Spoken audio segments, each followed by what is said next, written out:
Anyways, chat, it's time to talk about the good. Fuck the bad, man. Let's talk about all the fun shit that I did at TwitchCon. It's so loosely about TwitchCon. It is mainly because TwitchCon happened and it was a place for everybody to meet up. Fly into TwitchCon.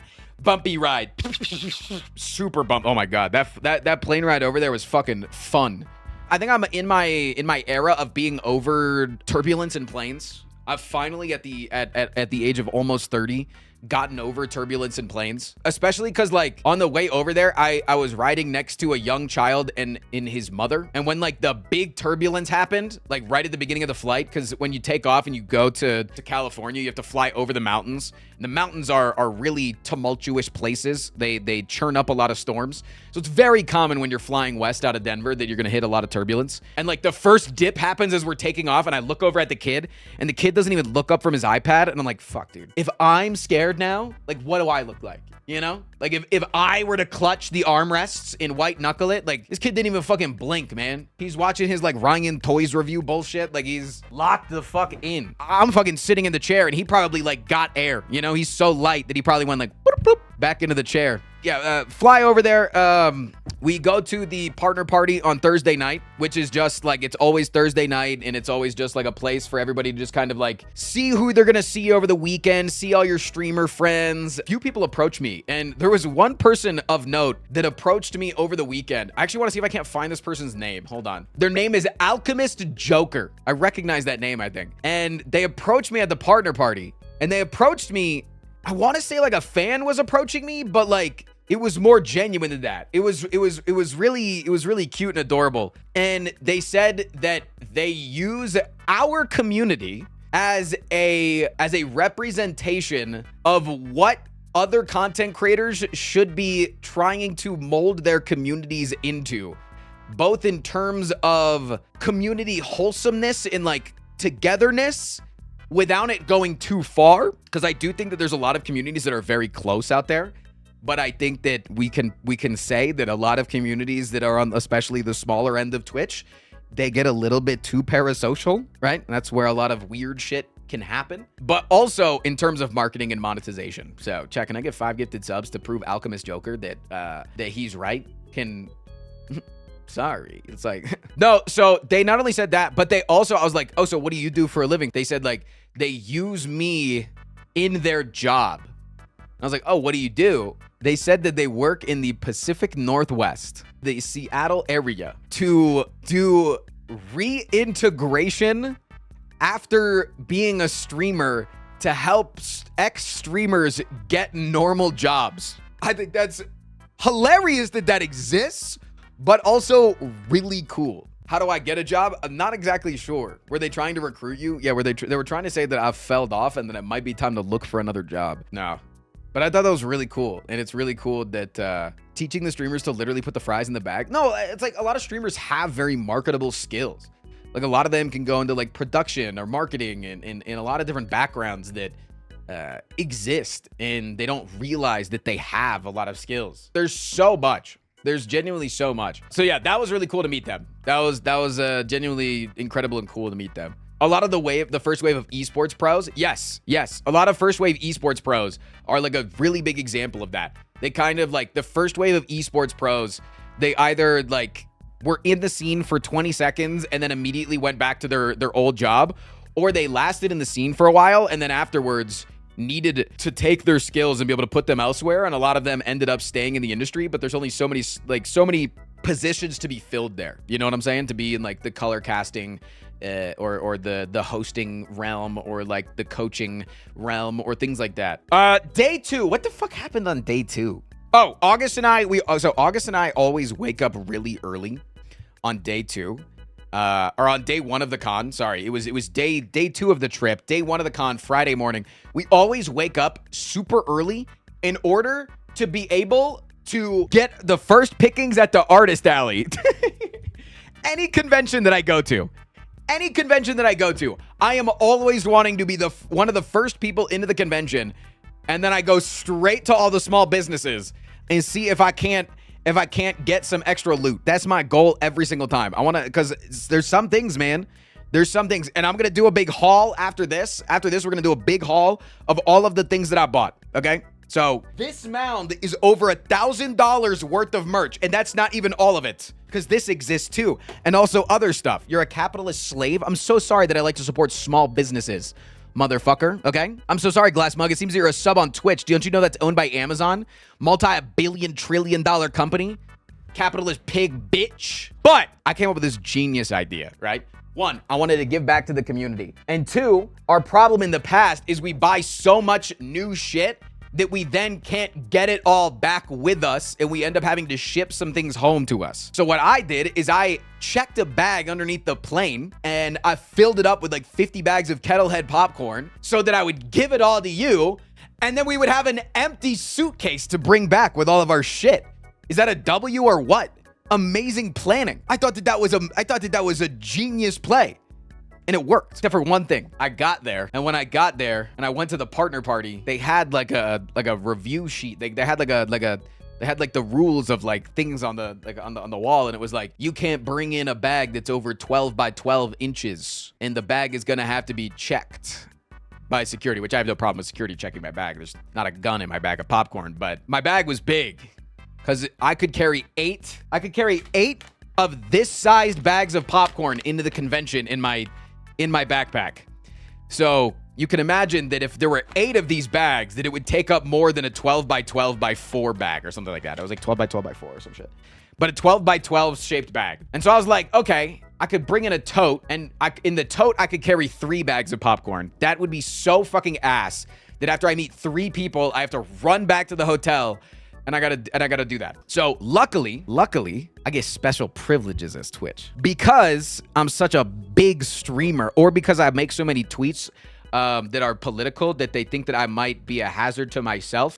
Because it was the year that I started making a lot more political tweets and getting a bunch of likes telling people to go fuck themselves. That I started getting a few death threats that Twitch then offered me. It's talked about more this year. It's called the Purple Lounge, which is just like one step up above the partner lounge, where there's like extra security there, and it's like no streaming and stuff allowed in there. And so yeah, I got that last year. Normally what they'll allow you to do is you can get driven to the Purple Lounge from your hotel.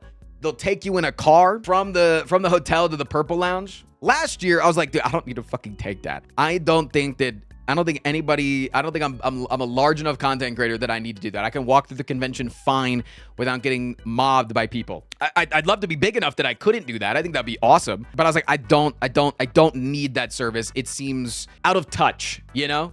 To be like, oh, look at these peasants having to walk to the convention. But I couldn't get my bag in otherwise.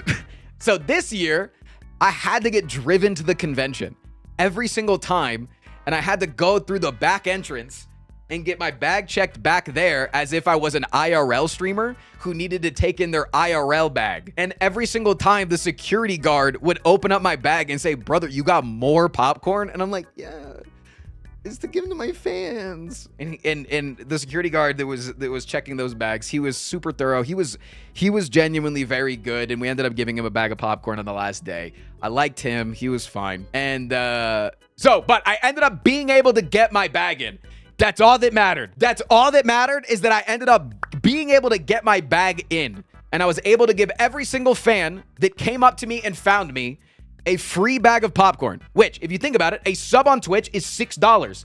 A bag of this popcorn is $6. That's one free sub that I bought you. So if you saw me at TwitchCon, I don't think you should be unsubbing it anytime soon. You owe me. It was a transaction. It was not for the love of the game. Don't think that for a goddamn second. So I really enjoyed that. My goal was to meet as many of you as possible, but because I didn't have any sort of a meet and greet plan, because I just fucking hate doing meet and greets because then I feel like I'm in a goddamn petting zoo. So I just don't think that I want to do a meet and greet, really, if I can help it. I would rather do like a, hey, come to this park around the convention and we can all yap for a little bit and just hang out. I really enjoyed that a lot of my weekend was spent running around to see as many of you as possible. There were a lot of people that couldn't afford to go to the convention but live in the San Diego area. They came out and met. I went and got coffee with a polyamorous throuple. Like I said, I brought like 50 bags of popcorn. I got rid of like 50 bags of popcorn. So that means I met like 50 of you, most of which DM'd me to ask to meet at a specific place. So a lot of the convention was me just running around to make sure that all of you guys got your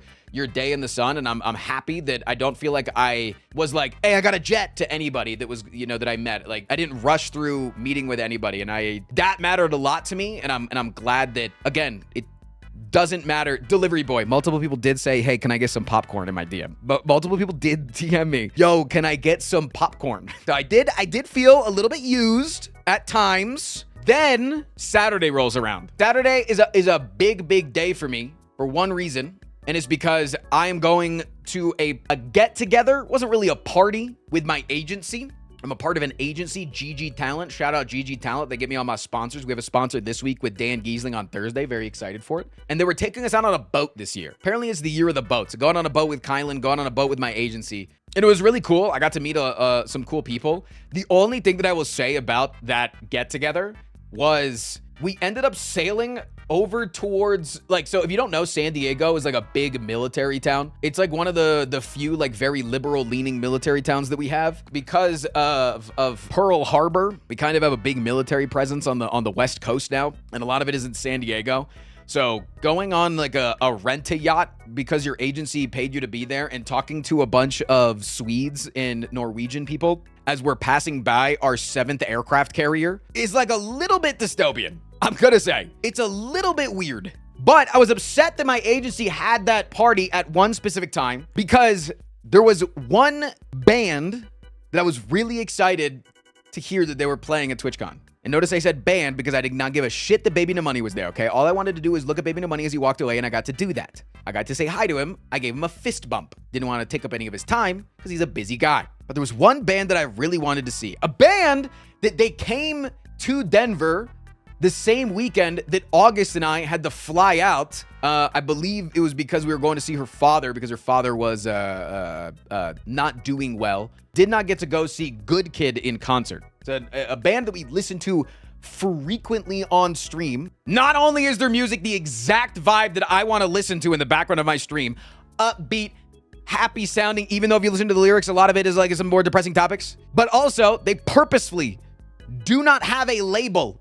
And they purposefully go through and jump through all of the necessary hoops to not DMCA people, because a lot of it is like automatic depending on the platform. Like on YouTube, it's like very automatic that YouTube's like, yo, do you want us to fucking kill that guy? Hey, we're gonna kill that guy. If you don't say no, we're gonna kill that guy. And they are very important to me. Not only because I fucking love their music, they were introduced to me by somebody in chat, but also they are DMCA free, so it's really easy as a content creator to support them. And they were going to be playing at 3:45 p.m. and the boat that we were on pushed off at 3:30, and we even saw them playing from the boat. We could see the lights, we could see the convention center. They were playing out on like one of the balconies on the outside of the convention center. We could see them playing, and I was so upset, and I even messaged them on Instagram, which our Instagram account is super young, but it's been blowing up. So I was like, ooh, we have some pull on Instagram right now. We're getting a lot of views. Let me DM them on Instagram and see if they want to hang out. I DM'd them on Thursday. No response. DM them again the morning of Saturday. No response. Damn. Unfortunate. I missed them again. I wasn't going to get to see them. F's in chat. Until later that evening, I'm walking out of our hotel, which is the main content creator hotel, the Omni, to go to Doug's party. And I think that if I had seen Jacob, who's the lead guitarist of the band, he's the person who's also like the most into like the social media presence and like doing streams and stuff like that. If I had seen him from across the room, there was a big crowd of people in the lobby as we came down, I probably would have been way too nervous to say anything, because we're kind of like walking with purpose, and to like stop and turn and be like, oh wait, I want to go talk to this guy. It's like wrong vibes. But it was like I'm walking forward and there's a really big tall person, and as I go to walk around the really big tall person that I can't see on the other side of, Jacob is pulling out into the crowd at the same time. Boom, we run into each other, bump shoulders. And I go to say, oh, I'm sorry. He goes to say, oh, I'm sorry. And I look him in the damn eyes, and I'm like, oh, fuck, I have to say something. I have to say something like that. Literally ran into the man. I was like, oh shit, what the fuck? And I started fangirling immediately. I started stumbling over my words. I started like... Did you guys kiss when you bumped into each other like in Naruto? No, we didn't kiss, okay? But I legitimately, I started stumbling over my words. I started being like, oh my God, like the one person I really wanted to meet. Oh, no, but like, also like I'm a content creator. Trust me, like I'm actually like a real one. Like I'm not like, no, please. I didn't stream at all during the event. I'm not one of those guys. He was like, oh, where are you going to be tonight? I was like, oh, I'm going to be at this Doug's party. Have you heard of it? And he was like, no, I'm going to the Stream Elements party, which the Stream Elements party is right across the street from the Doug party. It's like 2 blocks away, but it's like right across the street. Kraus, thank you for the 8 months. And Doug's party every year is called like Party for Smart People that like to talk and want the music turned down, right? So it's like, it's a party to yap. Like it's a party to mingle and to network and to get to know people. So it's like, I got to use every single pull I have imaginable to get him into this party. And I was like, dude, I think I could probably get you in. I don't know if I can get the rest of the band in, but I would love to be able to try to get you in. And he was like, oh, do you want to bump phones?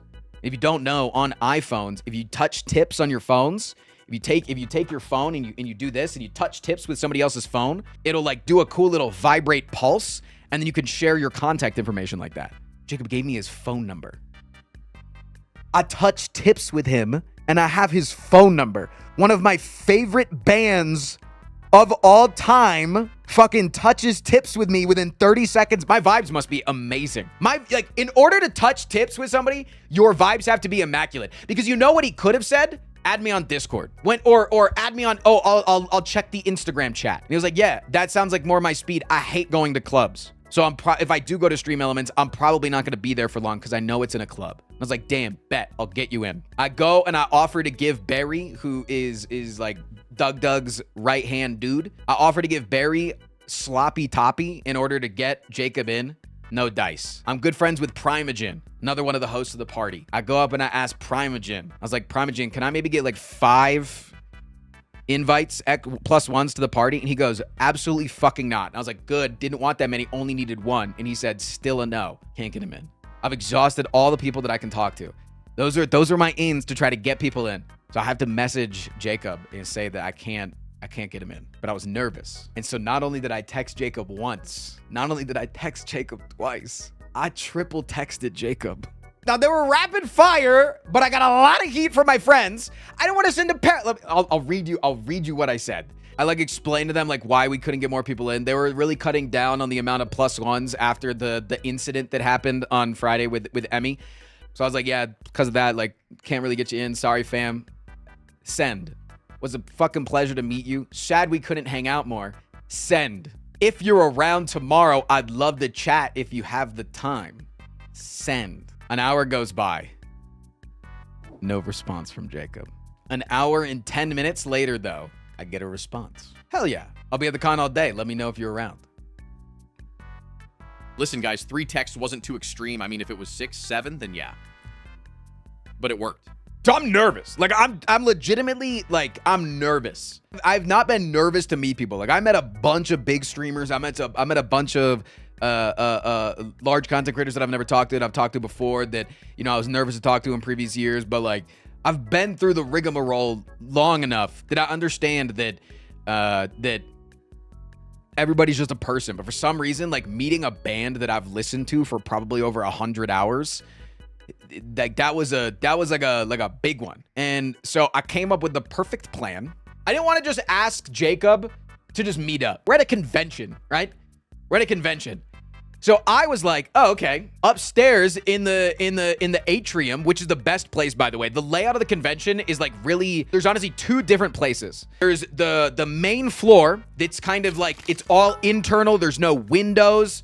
And they turn the lighting down, and then they turn up the RGBs. So everything's gamer. There's music blasting. You got a DJ place with like fog coming out of it. So it's like really obscured vision, and it's like kind of like gamer basement feeling. You know, you got the fucking Gamer Subs G Fuel booths next to the Elgatos and the racing chair booths and the fucking the Twitch Rivals area and like all. So it's like downstairs, very gamer pilled. Upstairs, there's the artist alley with this giant atrium that just gets a crazy amount of sunlight. Beautiful. Honestly, the one in the chat, if you're a lizard okay, let's out ourselves as lizard people. I love getting sun. Whenever we would be in the convention for a while and then we would walk up to the atrium, we would walk outside because they have like a little like outdoor music hall, and we would just go lizard, and we suck up a bunch of sun. So I was like, I want to hang out up there. Better vibes in my opinion. You could hear each other. There's not a lot of loud music going on up there. I was like, let's hang out up there. And up there, they also had a bunch of cornhole setups. So I was like, type shit, text Jacob. I was like, I challenge you to a cornhole 1v1. Loser has to buy the other person something from the artist alley. He texts back, bet. I was like, meet me in an hour, motherfucker. It's about to go down. He did not know that I am a tournament-winning cornhole champion. No way that somebody that has gotten around, traveled the world, go to every different city, experience different cultures, cross the fucking planet, has gone on world tours, has never played cornhole before, right? This Canadian motherfucker has never played cornhole before, did not know the rules. I was straight up scamming him. Why are you smurfing on him? I didn't think so, man. And it was not regulation cornhole size, obviously. Like, it was not 23 feet or whatever it is. So it was fairly easy to make it to the other side. He got down really fast that you shouldn't throw at the hole and you should lob. So he did incredible. I also met their social media manager. She's lovely. I don't know if she wants to be named. But then I also met David from the band. Apparently, they were the only two that came to TwitchCon. They didn't have their lead singer with them, which I think is so fucking crazy, but also so cool that they were comfortable with somebody that is not their lead singer singing their songs, and they fucking killed it. Apparently, the audience reaction was incredible. But Jacob also said that he's down to do some content in the near future. So I don't know when I'll be having him on, but they're not touring for a little bit. So they've got some free time. Also, when I was waiting for Jacob to show up, he texts me and it says that it's a video. And I was like, oh, what is he sending me? And it's literally just, you will be forgotten. That's it. Scootish just ran into him and was like, yo, text this to him. Love Scooty, man. I do love Scootish. I would say that meeting Joe in person and meeting Jacob in person and David from the band was absolutely the best experience from TwitchCon overall. He's an arsonist on a noble quest to escape the wrath of the IRS. He's got conflicting positions in the endless fight for queer folks and a